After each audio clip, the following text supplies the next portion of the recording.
গুলশান কাণ্ডে উপদেষ্টাদের কেউ জড়িত কিনা তা স্পষ্ট করার দাবি জানিয়েছেন বিএনপির স্থায়ী কমিটির সদস্য সালাউদ্দিন আহমদ। বলেছেন, এই ঘটনার তদন্ত না হলে প্রশ্ন উঠবে উপদেষ্টাদের নিয়ে। জাতীয় নির্বাচন নিয়ে বিভ্রান্তিকর বক্তব্য পরিহার করতে রাজনৈতিক দলগুলোর প্রতি আহ্বান জানান তিনি। বলেন, যারা নির্বাচন বানচালের চেষ্টা করবে কিংবা বয়কট করবে, জাতীয় রাজনীতি থেকে তারা মাইনাস হবে।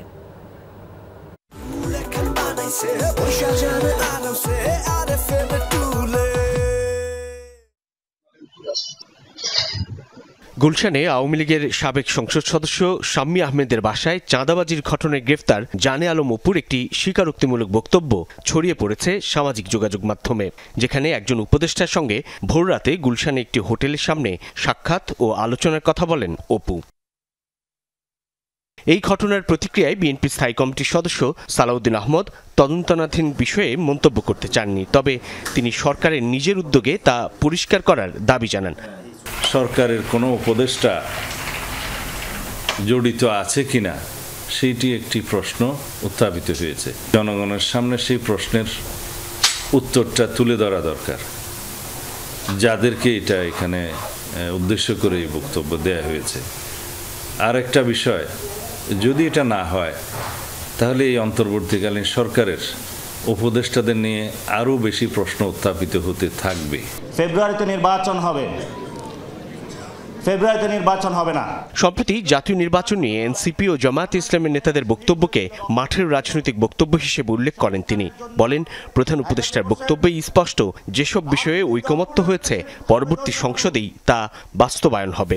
এবং বিশ্বাসযোগ্য একটা নির্বাচন অনুষ্ঠান ছাড়া এই জাতির সামনে আর কোনো বিকল্প নেই। সুতরাং অতীতের মতো কোনো অনিশ্চিত পরিবেশ যাতে সৃষ্টি না হয় সেই জন্য সকল রাজনৈতিক বক্তব্য দেওয়া উচিত বলে আমরা মনে করি। হয়তো সর্ববৃহৎ রাজনৈতিক দল হিসেবে বিএনপিকে চাপে রাখার কৌশল হিসেবে তারা দিচ্ছে কিনা এই প্রশ্নও বাজারে আছে।